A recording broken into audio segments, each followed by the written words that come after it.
కొంతమంది ఒపీనియన్ ఏంటంటే మంచి సబ్జెక్టు బాగా ఉంది, బట్ డైరెక్షన్ చేయకుండా యాక్టింగ్ చేస్తే బాగుండేది అని కొంతమంది ఫీల్ అవుతారు. దాని మీద ఏంటి ఒపీనియన్? ఇంతకంటే మంచిగా నేను తీసుకొచ్చిన దానికంటే నేటివిటీ ఎవరు దిగలుగుతుండే అనుకోవట్లేదు సార్. ఓకే, నేను ఫ్రమ్ బిహేవియర్ ఫ్రమ్ రూట్స్ తీసుకొచ్చిన. ఒక్కొక్కడు ఎట్లా మాట్లాడతాడు, వాడి బాడీ లాంగ్వేజ్. నాకు తెలిసి కొంతమంది వేరే డైరెక్టర్స్ కోసం ఎతికినామని తెలిసింది కాదు. అంటే బిగినింగ్లో అనుకున్నా ఇప్పుడు అలీ మా వెల్లిపమ్మకి డైరెక్టర్కి నరేషన్ ఇచ్చిన. నేను ఇచ్చి ఏమంటారు అంటే నెక్స్ట్ తరుణ్కి ఇచ్చిన నరేషన్. వీళ్ళిద్దరు నన్ను నమ్మారు. ఏమని? నీకున్నంత క్లారిటీ కొత్త డైరెక్టర్కి ఉండదు, నువ్వు తీయగలిగితే తీస్తావు. డైరెక్షన్లో అటు ఇటు మిస్టేక్లు అయినా క్యారెక్టర్లు చేసే యాక్టింగ్లు మాత్రం నువ్వు మాత్రమే తెప్పించుకోగలవు. లేదు సార్, పోతుండే. నేను నాకున్నంత క్లారిటీ క్యారెక్టరైజేషన్ మీద ఎవరికి లేకపోతుండే. నేను 15 రోజులు ప్రతి ఒక్కరిని కూర్చోబెట్టి నేర్పించుకున్నా. మీరు ఆ మెయిన్ విలన్ ఉన్న టోనీ అని గడ్డమైన రవి క్యారెక్టర్ బాగా చేశారు, చాలా బాగా చేశారు. ఎవరు తీసుకొస్తారు సార్? నాన్ యాక్టర్ ఒక పిఎన్టీ కాలనీలో ఉంటాడు, హీరో. యాక్టర్ కాదు, హీరో ఏదా ఎప్పుడు సినిమాలలో చేస్తానని కూడా అనుకోలేదు. నేను ఆ మనిషి, నేను స్కూల్లో ఉన్నప్పుడు మా ఏరియాలో పెద్ద రెబెల్ ఉంటుండే, సెటిల్మెంట్లు తిరగడం అని ఉంటుండే, బాగా ఇంటుండే. టోనీ అన్న, టోనీ బై అని పేరింటుండే. పోయి తీసుకొచ్చిన 3 రోజులు యాక్టింగ్ నేర్పించి పెట్టిన. అది వేరే వాళ్ళు చేస్తే బాగుంటుండేనేమో కానీ సినిమాటిక్ అవుతుండే. ఈ డాక్యుమెంటరీ ఫామ్ ఉంది చూసిరా, ఈ రియలిజం, ఈ డాక్యుమెంటరీ ట్రీట్మెంట్ ఏదైతుందో అది పోతుండే.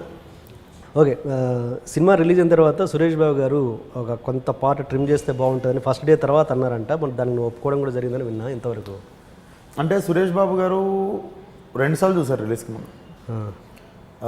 ఒకసారి అయితే చాలా వరకు జరగలేదు, కానీ అప్పుడే సార్ చెప్పారు this will be A hit film అని. నెక్స్ట్ టైం మీరు చూసినప్పుడు చూపించిన కట్ అప్పుడు కూడా విశ్వక్ చూసుకో, ending you can make it more loud అని. కాకపోతే ఆ ఎండింగ్లో ఉన్న బ్యూటీ ఏందో తెలుసా సార్? కట్ కాదు, కెమెరా. నాకు ఎక్కడ ట్రిమ్ చేయాలి ఏంది అర్థం కాలేదు.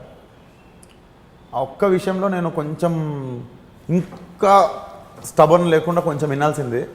కంఫర్ట్ కూర్చో, ఇంకా కొంచెం స్టబర్న్గా లేకుండా కొంచెం బిగినింగ్ అయినా కట్ చేయాల్సింది. నేను స్కూటీ మీద వచ్చి వాడు గొడవపడి నడుచుకుంటూ ఘటం దగ్గరికి వచ్చి మొక్కుతా కదా, కనీసం కట్ చేస్తే ఘటం దగ్గర నుండి స్టార్ట్ చేసేది ఉండే. ఇలాంటి చిన్నవి రిలీజ్ అయిన తర్వాత కొంచెం ఎక్కువ, ఇప్పుడు నేను తీసిందే సినిమా రాబాయ్ అనే యాటిట్యూడ్లో అయితే లేను నేను. Could have been little better అని అనిపించింది. బట్ సినిమా నేను ఒక ఇంటెన్షన్తో పేపర్ మీద ఏదైతే పెట్టుకున్నానో అది ఇప్పుడు cinema. So I'm making 1 more cut. Suresh Babu garu చెప్పింది కొంతమంది దగ్గర ఉన్నది అన్నీ తీసుకొని by next Friday we're re-releasing 1 more cut. Okay, will be more crisp. Only second half. ఎంత కట్? 8 minutes డిఫరెన్స్ వస్తుంది overall second half. Okay, 8 minutes difference వస్తుంది. ఐసీ మోర్ స్పీడ్ ఇప్పుడు మళ్ళీ రీసెన్సర్ చేసి రిలీజ్ చేయాలి కదా. But I don't think so. నేను second half mistake అంటే జనాలకి ఏమైందంటే యూత్ వచ్చేసి, నేను యూత్ కోసమే సినిమా తీసిన, యూత్ వచ్చేసి సెకండ్ హాఫ్లో ఏమనుకున్నారంటే నాకు చాలా ఇష్టం సార్ సెకండ్ హాఫ్. అక్కడనే అసలు ఎవరికి ఇంపార్టెంట్, ఎవరికి వాళ్ళ మధ్యలో ఉన్న రిలేషన్షిప్స్ అన్నీ సెకండ్ హాఫ్లో బయటపడతాయి. ఫస్ట్ హాఫ్లో ఎంజాయ్ చేస్తారు. సెకండ్ హాఫ్లో వచ్చేసి అసలు ప్రాబ్లం వచ్చినప్పుడు ఎవరితో ఉంటాడు. రియాలిటీలో అయితే ఒకడు పోలీస్ కేసులు ఇరికిందనుకో 2 దోస్తులు గాయబైపోతారు. అరే పనుందిరా, నేను జర ఇది చూసుకుంటా. అది జాయ్ టైంలో ఈజీ ఒక మనిషితో ఉండడం. ఈ సినిమాలో బ్యూటీ ఏంటంటే అందరు కలిసి ఒక దగ్గర కూర్చుంటారు. చూసిరా ఒక సిచ్యువేషన్లో చూసినావు, దోస్తులు అందరు ఇప్పుడు బాగానే ఉన్నారు, నువ్వు ఒక్కడివే ఇరికినావు. అందరు మమ్మీల డైలాగ్ సార్ అది. ఇప్పుడు మా మమ్మీ కూడా ఏదన్నా ఈ ఇంటికి రాగానే మీ దోస్తులు అందరూ బాగానే ఉన్నారు, నువ్వే ఇరికినావు చూసినావా అంటే అమ్మ ఆపమ్మ అంటాను. మాట్లాడుతున్నప్పుడు మధ్యలోకి వస్తుంటే కూడా అమ్మ ఆపమ్మ మాట్లాడుతున్నారు కదా అనుకుంటా. సో నాకు ఇవన్నీ బ్యూటిఫుల్ థింగ్స్ అనిపించినాయి సెకండ్ హాఫ్లో.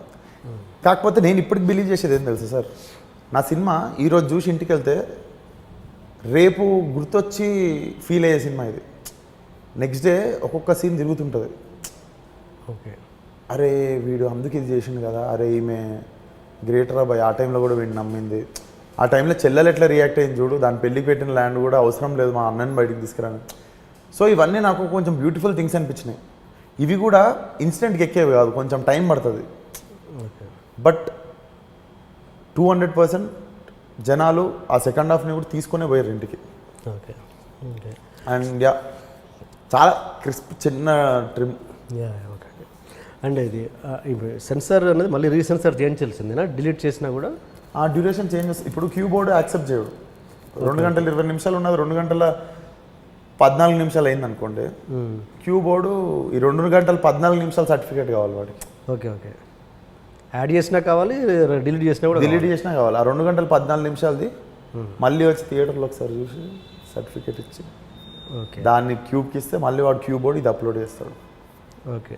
దానికి ఎక్స్ట్రా ఖర్చు మళ్ళీ ఎంత వస్తుంది రఫ్గా? 10 ప్రతి థియేటర్కి పంపించాలి, ప్రతి థియేటర్కి పడుతుంది charge. Okay okay. But that's okay, వసూలు చేసేసుకుంటాం. Okay okay. అండ్ ఎప్పుడైనా నేను నువ్వులో ఉన్న డైరెక్టర్ యాక్టర్ని కానీ యాక్టర్ డైరెక్టర్ని కానీ డిస్టర్బ్ చేసిన సందర్భాలు? డిస్టర్బ్ మీన్స్ అంటే డిస్టర్బ్ చేసిన సందర్భాలు అంటే వేరే యాక్టర్లు నాలో ఉన్న డైరెక్టర్ని డిస్టర్బ్ చేసినవి ఉన్నాయి రండి. అంటే నువ్వే ప్రొడ్యూసర్ కాబట్టి కాంప్రమైజ్ అవ్వడం, ఒక యాక్టర్గా తొందరగా ఫినిష్ చేయడం, అక్కడ నీ పర్ఫార్మెన్స్ సరిగా రాకపోవడము, డైరెక్టర్గా పర్ఫార్మెన్స్ సరిగా రాకపోవడము, అలాంటివి అట్లా ఎప్పుడు లేదు సార్. నేను ఇప్పుడు ఆ శవం సీన్ ఉంది, డెడ్ బాడీ సీన్, శవంని లోపల పెడుతుంటారు కదా, అది 2 సార్లు తీసా. ఓకే. ఎందుకు? ఫస్ట్ టైము గ్రాండ్ దినాలు పెట్టిన, పెద్ద జనాభా, పెద్ద సెటప్, పెద్ద శవాల బండి ఉంటుంది కదా, పెద్దది బస్సులాగా ఉంటుంది, అవును, దాంట్లో ఎక్కిచ్చేస్తే ఈజీగా ఎక్కిచ్చేయచ్చు. ఇట్లా ఎక్కిస్తే ఇట్లా ఎక్కిచ్చేయచ్చు. నేను చేసిన మిస్టేక్ ఏంది, ఈ మెట్లు చిన్నగా ఉంటాయి కదా, దీంట్లోనే వాడికి ఇట్లా శవం పెట్టి ఇరికిద్దామని ట్రై చేస్తున్నా, పండుతలేదు. అరే బాబు అని ఎత్తి పట్టుకొని కూర్చున్నాను. నేను లేని ఆ సీన్లో కానీ ఆ రోజు వచ్చి డైరెక్టర్ నేను. ఓకే. అది చిన్న ఖర్చేం కాదు అంతమంది. అరే బాబు అని ఎత్తి పట్టుకొని కూర్చున్నా. 6 అయింది, సన్లైట్ పోతుంది, ఆ సీన్ చూస్తున్నా, మానిటర్లో నవ్వొస్తలేదు నాకు. సరేరా ఈ సీన్ మొత్తం సినిమా అయిపోయినాక దిద్దాం, కానీ మళ్ళీ దిద్దాం అని చెప్పి, అసలు నేను ఆ శివం సీన్ కాకుండా వీళ్ళు తాగి ఇంకా వేరేదో మన పని చేసినట్టు రాద్దాం అనుకున్నా. 4 రోజులైనా ఒక్క సీన్ వచ్చి సావదే నాకు మైండ్కి.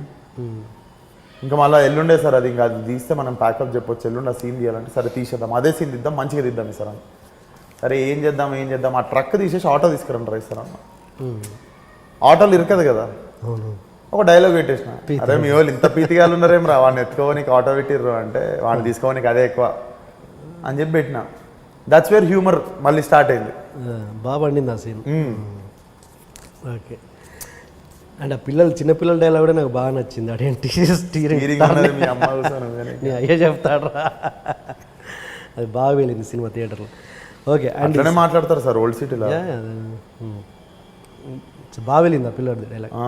అడ్రస్ అంటే ఉదరే అంటారు, టీక్సే బదర్ జారే అంటారు. ఇంత ఉంటాడు వాడు అంటే అంత గొడవ పడలేము, అంత తిట్టించుకుంటే ఇన్సల్ట్ అవుతాం. దాని బదులు మనల్ని ఎప్పుడు చూడలే కదా అనుకుని వెళ్ళిపోవాలి. అదే